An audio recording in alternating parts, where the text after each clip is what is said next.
FM. Mirador, parole directe, l'interview vérité ou la fine bouche ébanie. Mirador, ici, la parole est directe. Fim FM. Mirador, parole directe, l'interview vérité ou la fine bouche ébanie. Mirador, ici, la parole est directe. Sont justifiés ou pas après, je voulais enchaîner juste parce que par rapport au temps... Si tu permets, on va permettre à Paul Moussa Diawara, président du MPD, donc de réagir à ces sanctions. Pour vous, ces sanctions sont-elles justifiées ou pas? Je parlerai de déclaration de principe. On a l'habitude de voir, c'est un schéma classique que nous connaissons. Je pense que c'est des sanctions qu'il faut que je considère, j'ai envie de dire, de sanctions pas graves ou gravissimes comme on le prendrait au pied de la lettre.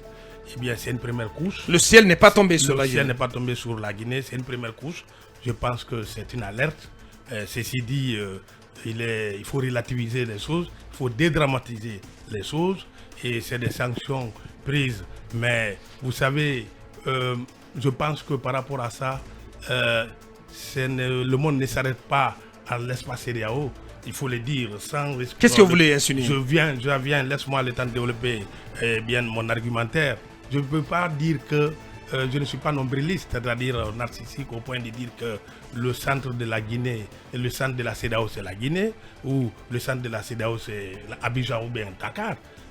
Nous sommes dans le multilatéralisme est la pierre angulaire de la mondialisation, bien entendu. C'est-à-dire aujourd'hui, comme contrairement au passé, on pouvait, puisque les pays étaient alignés, puisque les doctrines idéologiques, politiques et économiques étaient clairement affichées sous, bien entendu, la guerre froide, alors quand il y a un embargo qui est pris, il est difficile de sortir de son cadre géographique, politique et géostratégique. Oui, mais aujourd'hui, il y a la possibilité qu'en fait, avec le multilatéralisme, que lorsqu'on ne commerce pas avec la sous-région ouest africaine, des pays membres de la CEDEAO qui commercent d'ailleurs moins entre 3 à 4% qu'avec les États-Unis, l'Union européenne et l'Asie, 85 à 95%. Alors donc, et qu'est-ce que vous faites pendant ce temps? Qu'est-ce que vous faites du principe de subsidiarité? Ce que je suis en train de dire, c'est que... Parce que vous semblez banaliser là, ces sanctions. Mais bien entendu, non, je ne banalise pas, c'est ton point de vue. C'est mon point de vue que je donne. C'est ce que Est-ce que tu penses que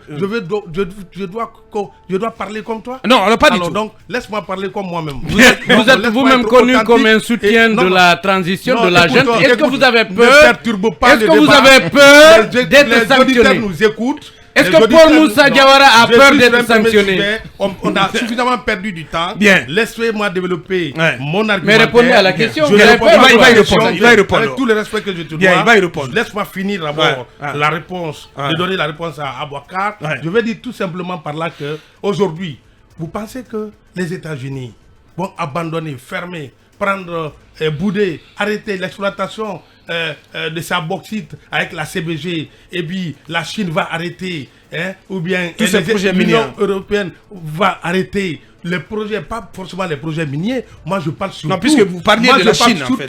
Je parle surtout de la bauxite, un minerai stratégique, incontournable, indispensable dans le développement économique, technique, technologique. Donc une arme fatale dans les mains de la jeune. Qui entre, n'est-ce pas, dans la fabrication des véhicules, des bateaux, des avions, et de la pharmacie qu'on utilise dans l'agroalimentaire, dans la pharmacie, dans les ustensiles. Vous pensez que, et qui, représente 50% de l'économie mondiale, et combien de millions d'emplois? Refusé le pétrole russe, attention, il y a le pétrole un peu partout, s'il te plaît. Mais le minerai, bauxite, dont est issu l'aluminium, est stratégique et c'est pas donné à tous les pays. Tout le monde a l'or et les diamants et le pétrole. Mais tout le monde n'a pas la bauxite et surtout de la teneur de la Guinée. Encore une fois, mon œil, les gens là n'abandonneront pas Conakry. L'argent continuera à être payé parce qu'on exploite la bauxite guinéenne, la CEDEAO. Donc des sanctions sans effet. Il faut relativiser les choses. Aujourd'hui, on a sanctionné, l'Union européenne a sanctionné la Russie. Mais attends, la Russie n'a jamais été aussi riche que maintenant. La Guinée n'est pas la Russie. Attention, la Guinée n'est pas la Russie. Oui, je suis d'accord avec toi. Mais sauf que la matière que détient la Russie, le gaz, c'est un peu l'équivalent que détient la Guinée, la bauxite. Vous vous imaginez que le lendemain du coup d'État du 5 septembre, l'aluminium, la tonne coûtait 2867 $. Depuis 2011, le prix n'a jamais été aussi haut. Et c'est la Guinée, dont le président Félix Houphouët-Boigny, dirigeant ivoirien, paix à son âme, a dit qu'on a 10 siècles de réserve. Autrement dit, 1000 ans. C'est pour vous dire qu'aujourd'hui, je pense, comme l'a dit Charles de Gaulle, c'est les intérêts qui lient les hommes. C'est les intérêts qui lient les peuples. La France n'a pas d'amis, la France n'a que ses intérêts. C'est les intérêts qui lient les États plutôt. Les États, excusez-moi. Ouais. Donc ceci dit, je pense qu'ils ne pourront pas remettre en cause, n'est-ce pas, ces intérêts stratégiques, économiques, parce que la CEDEAO a décidé, bien sûr, sur un coup de tête, de prendre des sanctions sur un coup de tête que je considère comme un non-événement. Et ils l'ont fait une fois, sanctions. Ces sanctions sont un non-événement. La Guinée ne s'arrête pas à la CEDEAO. Le monde est vaste, plutôt l'espace, le monde ne s'arrête pas à la CEDEAO. Il ne faut pas qu'on soit complaisant. Il faut éviter, ce n'est pas des discours nationalistes, mais c'est des discours responsables, c'est des discours patriotiques. Chacun de nous le sait. Une fois encore, il faut le dire et le redire. C'est qu'aujourd'hui, nous avons un monde ouvert, un monde plus ouvert, avec beaucoup plus de flexibilité. Si vous fermez la porte, on a fermé la porte à la Syrie. Elle a coopéré avec d'autres nations. Elle n'en est pas morte. Elle reste debout. Et elle continue à développer ce pays. Moi, je crois que, quelque part, il faut beaucoup faire attention. Encore une fois, comme je le disais, le multilatéralisme est la pierre angulaire de la mondialisation. Et ceci dit, c'est un éventail, une foultitude, une multitude de possibilités données de coopération, d'échange, données aux pays du monde entier, les uns les autres, d'évoluer et bien dire que... Voilà. Revenons au sujet. Est-ce que Paul Moussa Diawara a peur d'être sur la liste de la CEDEAO? Oh oui, c'est toi qui le souhaites. Ramène-nous aux questions essentielles. Moi, je suis un leader politique. Tu as peur ou pas? Je donne mon point de vue. Je suis un leader politique. Arrête de distraire la Gambie. Moi, je te prends pour un analyste et un leader politique, puisque j'ai jamais rencontré des militants ou... Bien, nous, on va essayer de... Non, attendez. Un parti politique doit impacter quand même la vie de la nation. Son parti, lui, moi, c'est lui que j'entends. Et je l'entends commenter l'actualité. Je ne l'ai jamais vu organiser quoi que ce soit pour le pays. C'est tout le contraire d'un Étienne Soropogui que j'ai vu on va revenir. Non, c'est bon de préciser qu'ils sont tous allés en prison. L'homme pour avoir détourné de l'argent, Paul Moussa, et l'autre pour avoir... Non, attendez. Nous savons quand même qu'ils ont tous fait la maison centrale. Étienne Soropogui, de la maison centrale, nous proposait des tribunes. Il nous proposait des tribunes de la maison centrale. Nous posé une question, il n'a pas répondu. On va s'écouter une question. Toi, tu es connu pour être un militant de l'UFDG, un partisan de Selouda Lengaro, un mercenaire de la plume, un homme qui donne des fausses informations. Allez, Mirador continue. C'était à Paul Moussa Diawara avant nous qui va s'adresser à Étienne Soropogui. Vous êtes en train de conclure sur les premières questions. Oui, bien sûr, j'étais en train de parler de non-événement. Vous qualifiez ces sanctions de non-événement. Non-événement, pourquoi? Parce que pour moi, encore une fois, il y a une stratification dans les sanctions. On n'est pas encore donc au point grave, pour ne pas dire gravissime. Donc la possibilité est toujours là. Les portes sont ouvertes des deux côtés. La CEDEAO et la Guinée sont des partenaires. Sauf que ce que je dois relever, c'est que la CEDEAO n'est pas un État fédéral. La CEDEAO n'est pas une organisation, un gouvernement politique régional. La CEDEAO est une organisation économique. Donc pour moi, encore une fois, elle doit toiletter ses textes, elle doit revoir tout cela parce que dans le cadre, les États restent souverains, pas seulement la Guinée. Dans le cadre de certaines décisions, les États restent souverains, même dans l'Union européenne. Donc de ce point de vue, eh bien, c'est une partenaire externe, une partenaire extérieure à la Guinée, même si la Guinée est pays membre fondateur. Ceci dit, je crois, encore une fois, qu'il faut relativiser les choses, qu'il faut dédramatiser les choses, qu'il faut faire en sorte que, j'ai l'impression, quand j'entends les uns et les autres, qu'il y a une campagne d'intoxication, de désinformation, soit liée à la méconnaissance ou à l'ignorance. ou soit, bien entendu, de façon volontaire liée aux intérêts personnels partisans. Ouais. Alors, vous semblez complètement dédouaner la junte, comme si elle n'a rien fait pour qu'elle soit aujourd'hui dans le viseur de la CEDEAO. Oui, mais bien entendu. On pouvait éviter ces sanctions, M. Paul Moussa Diawara. Et pourquoi on ne les a pas évitées? Oui, écoutez, ces sanctions, vous savez, quelque part, moi je crois que qu'est-ce qui n'a pas été fait? Pour moi, le cadre de dialogue a été institué. Il y a eu le cadre de concertation que... Oui, mais ça la dernière minute. J'arrive. Le cadre de concertation, je vais dire. Parce que c'était la première plateforme. Sauf qu'il était inopérant. Est-ce qu'on pouvait éviter ces sanctions-là? Ce cadre de concertation, il était inopérant. Je suis en train de te dire qu'il y a eu le cadre de concertation. Et d'ailleurs... Oui, mais il ne suffit pas de mettre en place un cadre. Il faut le rendre opérationnel. J'arrive. Laisse-moi développer. Oui, allez-y. J'arrive. Je vais dire quoi à Bouakar? C'est que même le médiateur de la CEDEAO, M. Boni Yahi, a demandé à exhorter les leaders politiques à rejoindre ce cadre de concertation après les rencontres. Ceci dit, ce sont les leaders politiques qui ont demandé et exigé l'implication de la CEDEAO, bref, de la communauté internationale. Ils l'ont obtenu. Ils ont demandé le remplacement du cadre de concertation qui n'était pas opérationnel à leur lieu. Ils l'ont obtenu. Ouais. Parce qu'un décret du président de la République, le colonel Mamadi Doumbouya, a été pris pour instituer désormais un cadre de dialogue permanent et inclusif. Donc, de ce point de vue, pour moi, il y a quand même de l'évolution, il y a quand même des actions qui sont posées. Il faut venir au cadre de dialogue, exprimer ses desiderata, ses incompréhensions et sa vision. C'est ce que je crois que les politiques devaient faire. Ouais. Mais faire la politique de la chaise vide, bouler, faire la politique de la chaise vide, autrement dit, refuser de participer à ces dialogues, encore une fois, je l'avais dit, et je crois qu'il y a un journaliste parmi vous ici, notamment Emmanuel l'a repris, on risque d'aller plus que les 36 mois. Ça risque de durer plus que les 36 mois. Parce que jusqu'à présent, alors encore une fois, les acteurs politiques, que ce soit les membres du CNRD, du gouvernement et les acteurs politiques que nous sommes, on n'a pas encore, bien entendu, créé, il n'y a pas eu de rencontre qui permettent de démarrer véritablement le travail dans le cadre de dialogue du retour à l'ordre constitutionnel. Bien, nous, question pour Étienne. Oui, parce que Paul Moussa refuse de nous dire s'il a peur d'être sanctionné ou pas. Je peux répondre? Oui. Sanctionné? Non, pas du tout. Je n'ai pas peur d'être sanctionné. Et pour quelle raison? Ce n'est pas lié, c'est complètement différent. Moi, je pense que en tant que leader politique, c'est mon point de vue que je donne. Quand je donne mon point de vue différent de ton point de vue ou de celui d'un autre, bien entendu, je ne considère pas cela, je ne crois pas qu'on ramène la question à des questions de personnes. Pour moi, ce qui est important, c'est ma vision, c'est ma lecture de cette transition. Ouais. Je peux ne pas certainement entraîner l'adhésion des uns et des autres, de certains, mais je pense que c'est ma grille de lecture, c'est ma façon de voir les choses, et j'estime on peut pas vous dénier de ce point de vue, c'est un droit et que je ne partage avec personne. Sauf que quelquefois elle est hasardeuse parce que vous voyez les accusations sur ma personne par exemple.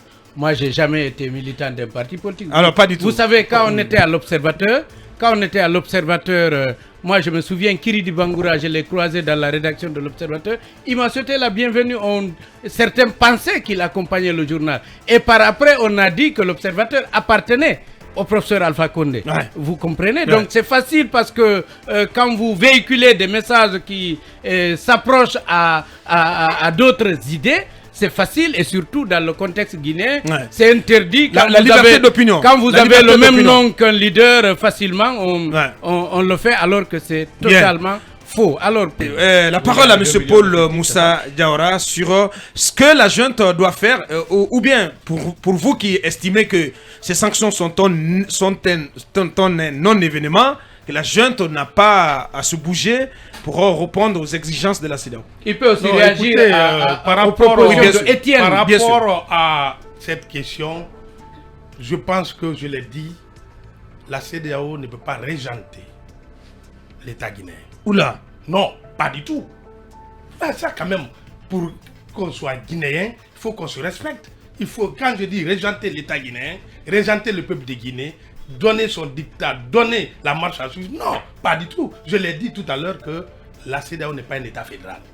C'est une réalité. C'est une partenaire externe elle a envoyé un médiateur.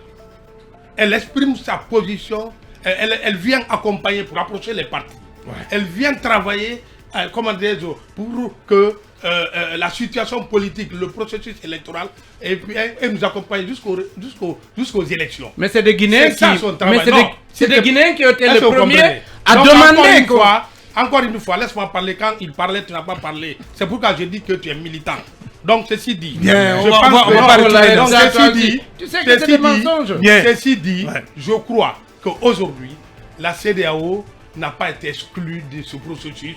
Le colonel président Mamadi Doumbouya a institué un cadre de dialogue tel que exigé par la classe politique. Il a été institué ce cadre de dialogue. Il a été institué et il a demandé, cette classe politique a demandé la présence de la CEDEAO. Elle a été obtenue cette présence. Aujourd'hui, pourquoi elle ne veut pas aller, cette classe politique, au dialogue, à ce cadre de dialogue qu'elle a demandé encore? C'est très simple, il ne faut pas qu'on se berne. Il faut pas qu'on Donc la junte ne doit pas céder au désiderata de la CEDEAO. C'est une question très simple. C'est ce que je suis en train de dire. C'est comme si on est en train de jeter l'anathème sur la jeune, comme si la responsabilité, la faute incombe à la jeune. Au fait, vous avez suivi Fode Woussou Fofana qui a parlé des 8 positions inflexibles qu'elles n'iront pas à cette classe politique, leur classe politique, tant que ces 8 points-là ne seront pas accomplis, satisfaits. C'est-à-dire, entre autres, libérer tous les acteurs politiques, sortir tous les leaders sociaux et ensuite abandonner tout ce qui est lié à la justice, etc. Toutes les poursuites judiciaires. Donc, ceci dit, comme nous sommes dans une position aussi claire, pourquoi vous voulez nous amener dans d'autres types de débats alors que la condition est clairement posée? La condition est posée. On n'ira pas tant que vous ne faites pas ça. Le cadre est créé. Donc c'est eux qui ne veulent pas eux qui ne veulent pas aller au dialogue. C'est ça la vérité. Il faut pas faire la promotion du mensonge et de l'impunité dans ce pays. Nous parlons des valeurs, les valeurs de famille, les valeurs de la République, les valeurs de la société, les valeurs de l'État. Il faut bien commencer c'est pourquoi je crois que ces États dont on parle incarner des valeurs, on connaît, il y en a plein d'exemples. Alors qu'est-ce que Saddam Hussein a fait pour qu'on tombe sur lui? Quelle valeur? C'était juste à cause de son pétrole. On a dit qu'il fabriquait la bombe atomique. Il n'en a rien été. C'était une propagande. Et c'était pour l'exécuter et le sortir de là. Ouais. Il y a tellement d'exemples. En fin de compte, M. Paul Moussa Diawara, si on suit votre logique, c'est que la junte ne fera rien, ne se bougera pas. Elle va faire quoi? Et par conséquent, notre pays n'évitera pas des sanctions plus lourdes. M. Paul Moussa a quand même fait savoir que c'est une première couche. Donc vous êtes d'accord qu'il y a une deuxième, une troisième, une quatrième, peut-être une dixième couche. Et plus on monte, plus c'est grave. Là, c'est pas grave parce que tout simplement, je l'ai dit encore une fois, si la Guinée, les relations avec la Guinée ne tenaient qu'avec la CEDEAO, je parlais du multilatéralisme, c'est pas un mot creux. La possibilité offerte à tout pays de coopérer avec les autres. Le mur de Berlin est tombé. Bien. La guerre froide est terminée. Aujourd'hui, nous sommes dans une recomposition de l'espace économique, social, mondial. Là, on arrive au terme. Jamais. C'est pas moi qui l'ai dit. Charles de Gaulle a été clair. Il y a 50 ans, il l'a dit. Vos conclusions, M. Paul Moussa Diawara. Vos conclusions. Encore une fois, la balle est dans le camp de la classe politique. Elle n'est pas dans le camp de la junte au pouvoir parce que le cas de dialogue a été institué là. Alors, pourquoi il continue à poser des conditions pour participer à ce cadre de dialogue? C'est là la question. Bien. Pas ailleurs. Donc tout le monde doit y venir et trouver des solutions. Venir exprimer l'aide desiderata, c'est mieux. Encore une fois, pour moi, c'est au cours de ce cadre de dialogue qu'on peut dire on veut ça, c'est mieux que de rester et de refuser de venir à cette table de dialogue. Merci Paul Moussa. Oui, pour en terminer aussi vos conclusions. Parce que tout simplement la question de justice reste la question principale. On a Kindia qui patiente, s'il vous plaît. Paul Moussa, en 30 secondes. Oui, allez-y, en 30 secondes. À prendre de la hauteur, à répondre à ce cadre de dialogue institué parce que c'était une obligation venant de leur part. Une demande express. Une demande express qui a été accomplie, qui a été satisfaite. Pour moi, je ne vois pas la raison pour laquelle ils ne répondront pas à ce cadre de dialogue. Et il faut encore une fois revenir sur terre et dire que, par rapport à la sanction dont on parle, encore une fois, je reviens. Bien. Encore une fois, la Guinée n'est pas un pays isolé. même si des sanctions sont prises à quelque proportion que ce soit, la Guinée ne sera pas isolée, la Syrie ne l'a pas été, la Russie ne l'est pas, l'Ukraine ne l'est pas. Le ciel ne tombera pas sur la Guinée. Allez, c'était nos invités, Etienne Soropogui et Paul Moussa Diawara, tous leaders politiques. Ils étaient en notre compagnie pour évoquer ces sanctions infligées à la Guinée par la CEDEAO. Mirador continue.